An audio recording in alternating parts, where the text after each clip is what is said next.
good morning. The Secretary General will update you on today's meeting with the European Union and Finland and Sweden, and then he's here to take a few questions from you. Secretary General. Good morning. We just finished a productive meeting on NATO-EU cooperation. We were joined by High Representative Federica Mogherini and by our colleagues from Finland and Sweden. Over the past 2 years, NATO and the European Union have achieved an unprecedented level of cooperation. This is natural. We have many shared members, we have shared interests and challenges, and more than 90% of EU citizens live in a NATO country. So we have been working together on 74 concrete areas of cooperation, including hybrid and cyber, maritime operations, fighting terrorism, exercises and military mobility, and women, peace and security. The progress has been substantial.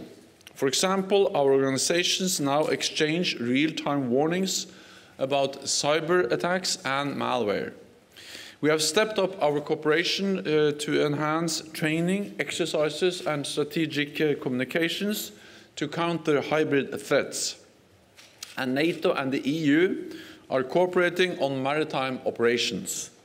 In the central Mediterranean, our Operation Sea Guardian is supporting the EU's Operation Sophia. And in the Aegean, NATO and EU are cooperating to counter people smuggling. We discussed how NATO and the European Union could cooperate even more closely going forward. In July, I plan to sign a new joint declaration with President Tusk and President Juncker to set out a shared vision for how we will continue to address our most pressing security challenges. Military mobility is one area that will become a flagship in our cooperation. Both NATO and the EU have an interest in making it happen, and both of us can make tangible contributions. We need to deal with a wide range of issues, from legislation to infrastructure. So I have recently shared with my EU counterparts and all NATO allies our infrastructure requirements for transportation, including for bridges, roads and runways. And ultimately, it is for our nations to make the decisions that will enable us to move across Europe as quickly as we need in an unpredictable security environment. We also discussed what more we can do to complement each other's efforts in the south. For example, both NATO and the EU are increasing our presence in Iraq.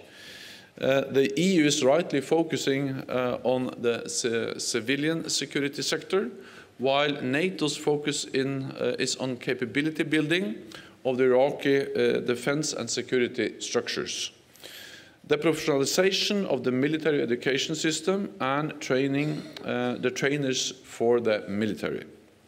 Robust coordination and consultation between NATO and the EU will help ensure that complementarity continues, with our teams working closely together, which will help us meet the needs of our Iraqi partners and support them to ensure that ISIS does not return.